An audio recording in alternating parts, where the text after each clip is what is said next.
Ndagusuhuje ikaze cyane hano kuri online class 1 Kinyarwanda channel.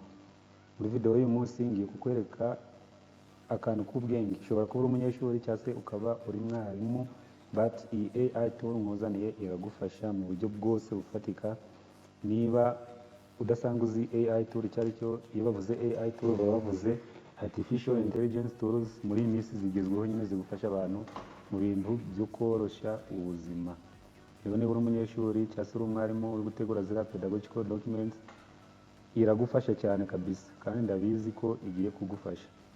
Niba ari ubwa mbere ubonye online class 1 Kinyarwanda, kora subscribe kandi kunzogera, then notification zize kugeraho kubera ko ndabizi iyi channel igiye kugufasha ku buryo bufatika.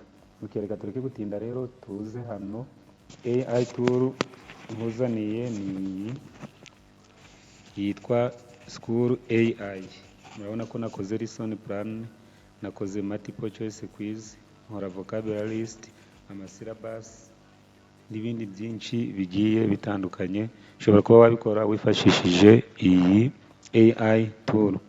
Duhere hano rero kuri lesson plan, but niba ari ubwa mbere, kubera ko birashoboka ko wari usanzwe uyizi, ariko niba ari ubwa mbere uyibonyeho, uraza hano ufungure new Google Chrome cyangwa ufungure tab nshasha. Numara gufungurira tab uze wandikemo ngo School AI, kandi hariya numara kwakanda urabona link ya mbere ije, then uhita uyikandaho ihite ikugeza kuri login page. Uze ukanda hano handitse sign in, uhite ureke bifunguke, ubundi ukanda hano handitse ngo continue with Google. Ndakekera ihita ikugeza kuri iriya AI tool itagusabye na password. Okay, ibyo nibirangira rero uragera kuri page imeze uko.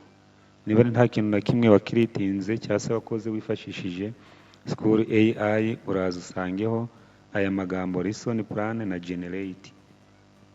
Iyi one document ndayo urahabona kubera ko iyi document ni imwe nyine, kubera ko nakoze lesson plan imwe. Okay, nimara kubibona bimeze kuriya, uraza ukanda hano handitse generate. Wenda duhereye hano kuri lesson plan.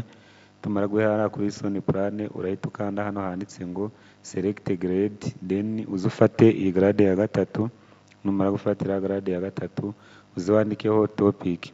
Biterwa rero n'icyo wigisha. Ushobora kuba wigisha muri culinary art, ushobora kuba uri umwubatsi, ushobora kuba wigisha ama science agiye atandukanye like physics n'ama chemistry, cyangwa se ukaba wigisha indimi, icyongereza n'ibindi byinshi bigiye bitandukanye. Uraza rero hano kuri topic ushireho ikintu ugiye kwigisha. Suppose iyi ni curriculum mfite, ndaza mfate identification of tools used in to construct stone. Suppose ko ariyo topic mfite, inze nyipestinge hano. Okay, nimara gupestinga inze hano handitse ngo additional details, mvuge ko wenda mbivugeho ikintu kimwe cyangwa se bibiri, cyangwa se mvuge ukuntu ndi kubyumva tu. Numara kubivuga hariya, uraza hano handitse generate, uhite ugeneratinga. Numara kugeneratinga utegereze gake bitewe na internet uri gukoresha, ubundi lesson plan ihite iza iteguye neza cyane uko ubishaka. Ndabizi iyi AI tool iraza kukunyura, ahubwo niba uri mushasha kabisa, niba uri umunyeshuri cyangwa umwarimu cyangwa se ukaba urundi muntu, kanda subscribe kandi kunzogera, kubera ko ibintu bigiye kujya bikugeraho ari byinshi cyane kandi byiza udateze kubishakisha. Notification niba iri on, uzahita ubona video igihe kwa uploadings. Okay, engage the student. Aha bari kukubwira ni introduction mu minota 10. Begin with discussion about building and construct. They admire, ask student what they think is needed to construct this building. Ukabaza ibyo abanyeshuri bari gushaka, kamanuka direct instruction mu minota 20. Ubwo uragenda displaying image or real tool, introduce each tool by name. Ushobora kuba ufite ifoto cyangwa se ufite bya bikoresho bisanzwe, ukaza ukabanza ukabyereka abanyeshuri, ukababwira iki gikoresho kikuku gikora iki. Explain the purpose and function of each tool, ukamusobanurira nyine buri gikoresho nicyo kimaze. Demonstrate tool handling, ikabivuga. Murabona ko iyi ni lesson plan kandi n'iminota iragize irahari. Ikindi rero cyuko iyi AI tool ari nziza kandi ikoreshwa muri education, murabona ko hano hari iminota 60, but ushobora kuba urakora session y'iminota 40, then ukandikaho hari 40, hano handitse third ukaba waza ukahandika level 3 BDC. Urabona ko iyi iri kuri internet kandi no kuba wakweditinga birashoboka. Reka tureke gutinda kuri session, ndakeka uratanga details hari session ikaza imeze neza, ubundi tuze dusubire hano inyuma gato turebe ku kindi kintu ushobora kuba wakora kandi cy'ingenzi wifashishije iyi AI tool yitwa School AI. Uraza rero hano kandi kuri multiple choice quiz, uzu kandi hano handitse ngo generate.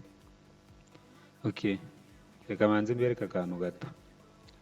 Reba hano aha kuri document, uze urebe kuri iyi document ya mbere na creatinze, tuyikandeho. Nitumara kuyikandaho turebe ngo iyo quiz imeze gutya. Murabona ko what is scale model, natanze title gusa ntabwo ari ibindi birenze. A full sized building, a small version of something, cyangwa se a piece of art or a larger drawing. Murabona tuno ni utuntu ko guhitamo.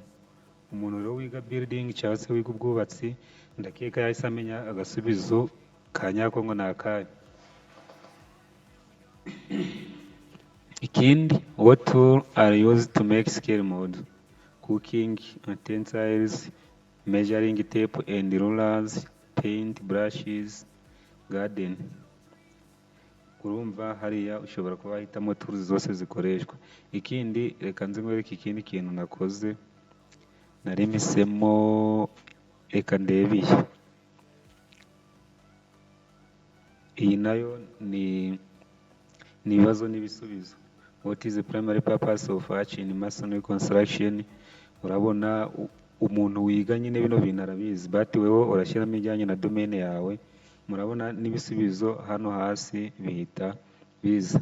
Ikindi nuko ushobora kuba wa generatinga vocabulary list.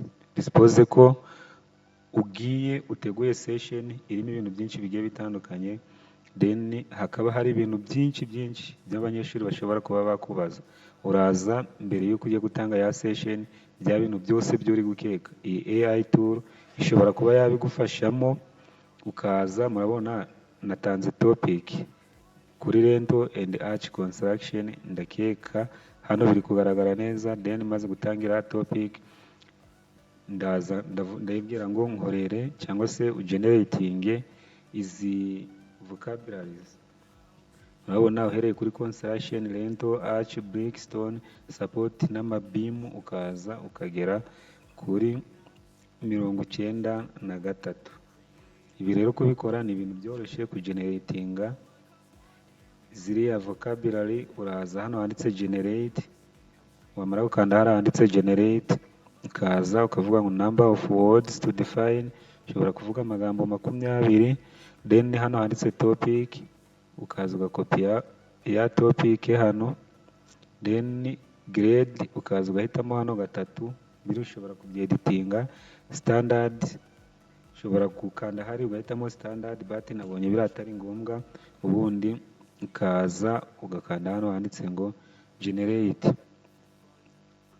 Okay, utegereze gato, irahita guhereza ibintu byose bishobora kuba byakoreshwa muri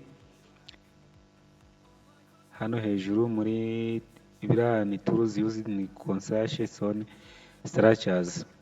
Okay, murabona ko ibi bintu byose ndakeka niba muri abantu babubatsi cyangwa se murabizi. Concrete mixer, pickaxe, wheelbarrow, sledgehammer, square, measuring tape. Murabona ko iyi AI tool ni school based, ntabwo yagiye kure y'ishuri. Okay, ndakeka rero ibintu biri kumvikana ku rwego rwo hejuru, but ntabwo yose twayijyamo ngo tuyisesengure. Murabona nagiye nkora ibintu byinshi bigiye bitandukanye. Weho numara kuyifungura ndakeka irakubera nziza, but gerageza ukore subscribe, uhereze iyi video like, then unasharinge n'abandi babashe kuyibona. Iragufasha mu ma lesson plan, mu ma quiz, mu ma vocabulary, uretse ukanda generate ugatanga amakuru make, ibindi kazi kabigukorera. Ikindi rero ni uko ishobora no kuba yakwasista. Kukwasistinga ni nko kuguhereza ubufasha. Uraza ukanda hano handitse assistant, then uze ukanda hano handitse ngo AI in education coach. Nukanda hariya uhita ukakora hariya handitse chat, ubundi uze uchatinge hano. Ushobora kuba wavuga igihe ushoboye kuvuga, ngo ushobora kuvuga ngo hello, can I speak with you or can I have a conversation with you. Urabona iyo uri kuvuga uri gukoresha device ishoboka yagufasha, cyangwa se niba kuvuga utari kwemera uraza wandike hano, numara kugira ibyo wandika ubundi ukande hano, irahita igusubiza neza cyane. Ndakeka biraba biri kumvikana. Fata urugero, dukanze hano creating a title block, ni akantu nawe bajije muri AutoCAD, yongeye kuba as a conversation. Murabona ukuntu isubiza. Uraza ufungure AutoCAD, start a new drawing, then setting a unit. Numara gusettinga unit uratypinga unit, then ukande enter in the command line and press enter. Choose your preferred unit type. Example, you can choose either architecture or decimal. Wamara kubihitamo ukaza ugatanga command ya rectangle, ugakora bino bintu byose. Ndakeka iyi guide irumvikana neza ku bantu bakoresha AutoCAD. Urayibaza rero, ntabwira kubwira ngo ndananiwe kubera ko ni AI tool. Ntabwira kubwira ko inaniwe, urayibaza kugeza igihe, kugeza mpaka. Okay, ikindi ishobora kuba yagufasha gukora curriculum coach, project based activity. Suppose abanyeshuri baba bari gukora ama project agiye atandukanye, iraza kugufasha gukora projet. Uraza chatinge hano ubundi ubaze ibintu byose wifuza kuri project runaka, ndakeka iraza kugufasha.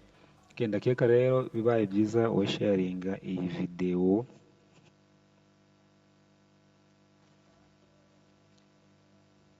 Okay, ndakeka rero bibaye byiza washaringa iyi video ikaza ikagera no ku bandi, igere ku banyeshuri bagiye batandukanye, kubera ko ni tool nyine.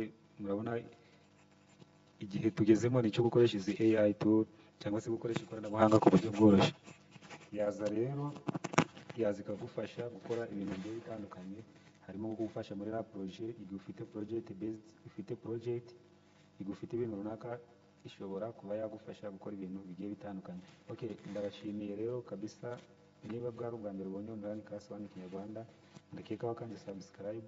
Ubundi ikindi nta bindi biba birenze, nibwo bufasha kabisa tuba turi gusaba, natwe nyine nk'uko dushobora kuba twakora ikintu cyo kugufasha.